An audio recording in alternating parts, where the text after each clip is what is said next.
Yun, so natapos na rin yung ating San Luis Aurora road trip dun sa bagong bypass road mula Baler.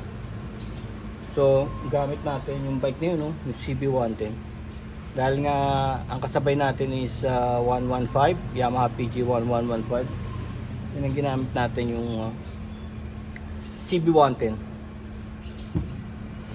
So yun, emphasize ko lang na it doesn't matter kung anong bike nyo, basta sakyan nyo and sundin nyo yung adventure nyo. Hindi kailangan mamahalin, hindi kailangan, kasi may kanya-kanyang karakter ang bawat bike eh. Ang yung 110 na yun, so sumabay sa 115. Tapos pang long drive talaga dahil 8.5 ang kanyang tangke, 8.5. So doon maganda yun sa long ride, hindi kayo yung karga ng karga, hindi ka na kailangan magbaon ng extra gas, no? Nakikita ko nagbaba kasi dahil wala pang 4 yata yung PG1, nagbabaon sila ng lalagyan ng gas. Pero yun, 8.5 actually pwede pa nga siyang tumulong. Pag napuno siya, pwede mong bigyan ng gas yung mga kasama mong mauubusan sa alanganing lugar. So ito naman, scooter, iba rin ang kanyang ang grupo niya, no? Yung chill riding, tambay, ganun. Tapos ito namang 200, pang road naman to, pang medyo mabilisan. Tambay din, tambike, pero pang mabilisan. Actually, hindi lahat ng bike there's one for all, di ba? Meron talagang ginugrupuhan yan. Pero ang inaano ko, emphasize ko, hindi mo kailangang mag-antay ng pagkakataon o malaking pera para lang matupad yung pangarap mong mag-adventure o mag-road trip sa murang halaga. Actually, yung CB110 na yan, CB110 Honda, XRM, ganyan, Wave, tignan nyo yan sa online, makakuha kayo dyan ng less than 20. Less than 20,000, makakuha kayo niyan. Tignan nyo naman. Ano yan, 16 years old na pero sumasama pa rin sa napakalayo mga adventure. Pag tinignan nyo yung mga latest videos natin ngayon, kung ano yung mga dinaanan namin, gaano kataas, gaano kalubak, gaano kaputik, di ba? Dinadala ko pa yan sa general na car. So reliable siya, tapos sa murang halaga. Basta ang kailangan mo lang i-maintain at ilagay mo yung tamang gulong niya, no? Yung dual sport. So shoutout nga pala sa Leo Raptor, no? Leo Raptor. So hindi naman ako ni-sponsor ng Leo Raptor.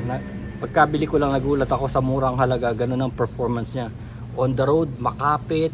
Pag tinignan niyo yung mga susunod na videos natin sa papuntang Bungabon, tignan niyo, napakakunat ng mga liku-likuro na ilang kilometro. Ang kunat ng mga linya, pero kinaya yun yung Leo Raptor. Tapos hindi pa siya yung parang nasa 30 pa yung niya, yung PSI. Tapos pwede rin siya sa off-road, pwede rin siya sa buhangin. Nagulat ako, pwede siya sa buhangin. Ang bigat-bigat ko, halos lahat na naman nakikita ko motor tinutulak na namin para lang makalusot sa buhangin. Ito kumakapit yung Leo Raptor.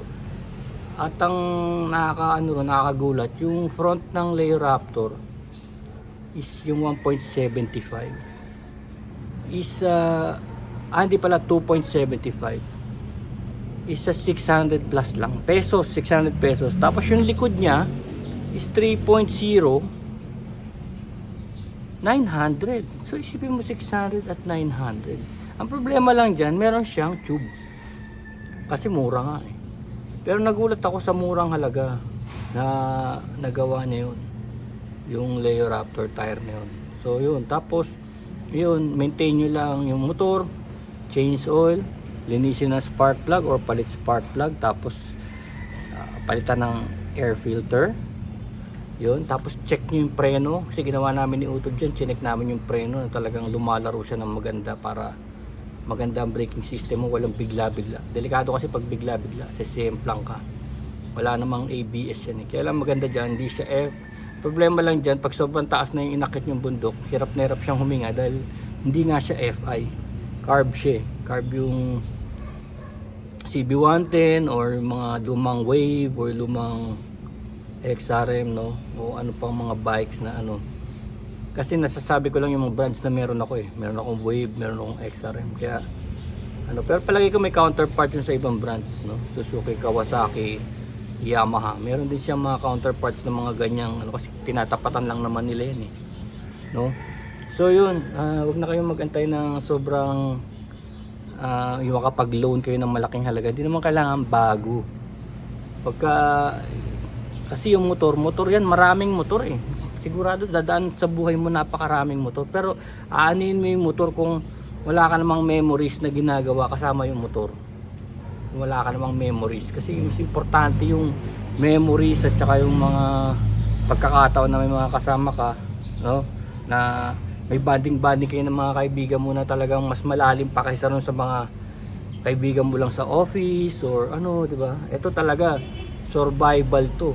So malalim ang banding nyo kasi walang iwanan, tapos pag may problema, may aberya, magtutulungan, no? Pag walang pagkain, magtutulungan. Pag kinapos sa budget sa road, yun, gagawa ng paraan, ganun. So yun ang kunin nyo, ipunin nyo. Kasi motor lang yan, marami yan eh. Wala naman silang buhay, kumbaga kahit na anong way, kahit hindi lang motor, kahit mountain bike, kahit bisikleta, ganun. Yun nga lang, ang ganda sa motor kasi malayo mararating mo. Sabihin, makakaano ka talaga ng iba-iba. Kagaya nitong sa amin, 200, itong Luis Aurora na to is 254 mula dito. Medyo malayo, pero kakaiba. Kailangan talaga lumayo ka para makita mo yung mga ano, kakaibang lugar. Kailangan paghirapan mo talaga. So yun, ride like the wind. Have a safe adventure.